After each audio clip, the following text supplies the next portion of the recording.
Childcare workers and childcare directors, or as we like to think of them, early learning educators, have been asked to do a lot during this pandemic. They were asked to stay on the front line when we knew very little about COVID.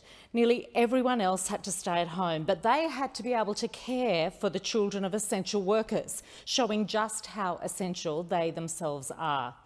They were initially denied vaccinations, then they had them mandated, and I know both these things caused anxiety.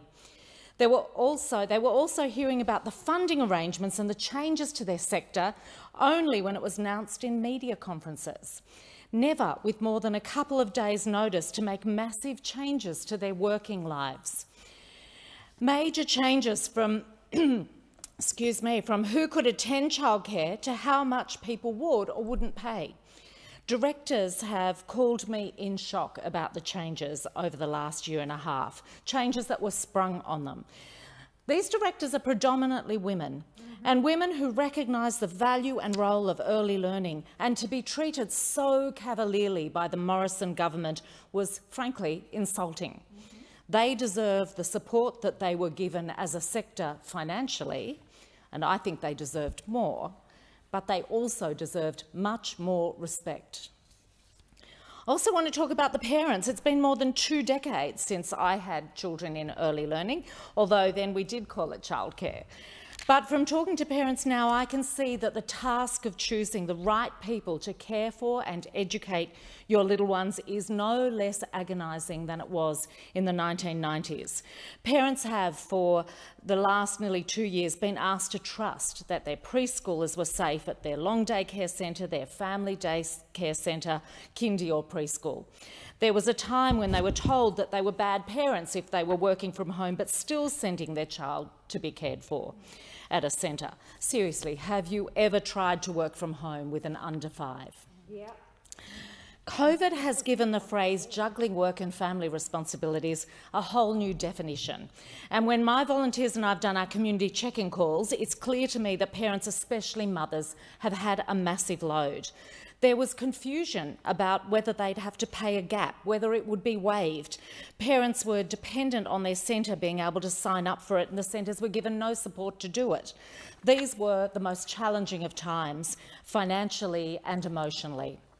And now, as COVID seeps into places where we'd managed to largely keep it out, I wonder at the government's failure to support the widespread use of rapid antigen self-testing in childcare centres.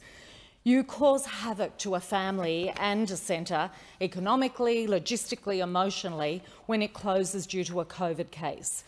And there's a screening tool at hand that can reduce that impact, but it isn't being widely used. Kindergartens and long daycare centres in Victoria will soon be in line with Victorian schools and have access to free rapid antigen testing kits to help manage outbreaks and limit disruption to children's learning. Now, we need leadership at a national level from the Morrison government. I know that's a lot to ask, and we've not seen a lot of it, but we need really good screening programs freely available to the directors, to the workers, to help the parents and support the kids who are in early learning. Of course, Deputy Speaker, COVID gave parents a momentary taste of access to early learning for free.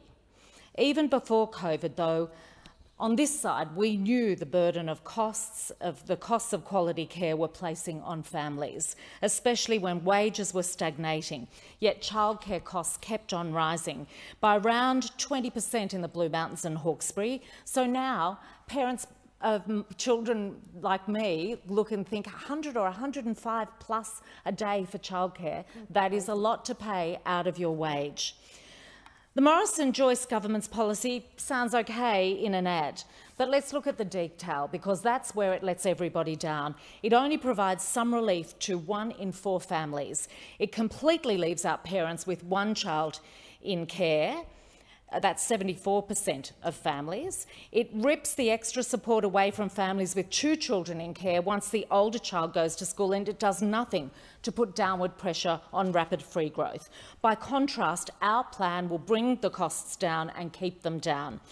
Our plan will benefit 97% of families and address the structural issues. Only Labor will fix this childcare system.